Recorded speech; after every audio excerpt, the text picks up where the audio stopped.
SFI এর ডাকা ছাত্র ধর্মঘট ব্যর্থ করতে শীতলকুচি কলেজের তৃণমূল ছাত্র পরিষদের পক্ষ থেকে মিছিল।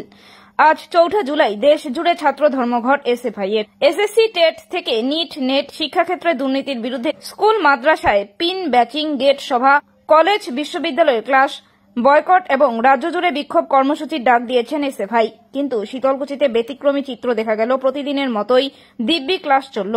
শীতলকুচি কলেজ চত্বরে এসএফআই এর এই ধর্মঘট ব্যর্থ করতেই সারাদিনভর কলেজে হাজির তৃণমূল ছাত্র পরিষদের সদস্যরা। তারা কলেজ চত্বরে মিছিল করেন। তারা বলেন, ক্লাস বয়কট করে তাদের আন্দোলন আমরা মানছি না। এদিনের মিছিলে অংশগ্রহণ করেন জেবি চৌধুরী থেকে শুরু করে কলেজের ছাত্রছাত্রীরা।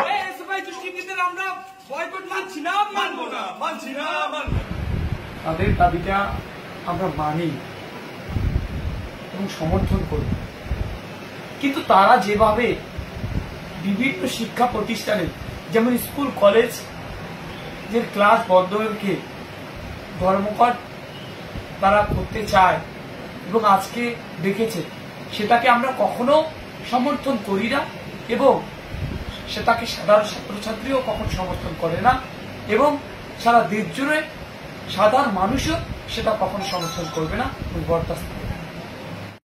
আজ শীতলকুচি কলেজে এসএফআই এর পক্ষ থেকে ধর্মঘট কতটা সফল হলো কি বলবো, আর ভাষায় খুঁজে পাচ্ছে না।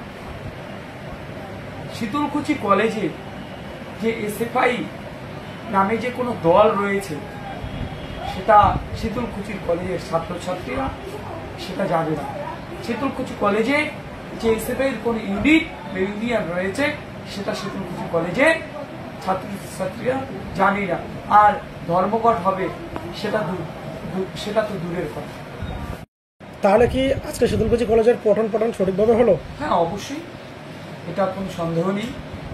আর শীতলকুচি কলেজে আগের মতোই প্রতিদিনের মতোই সঠিকভাবে পঠন পাঠন হলো, এ বিষয়ে কোনো সন্দেহ নেই।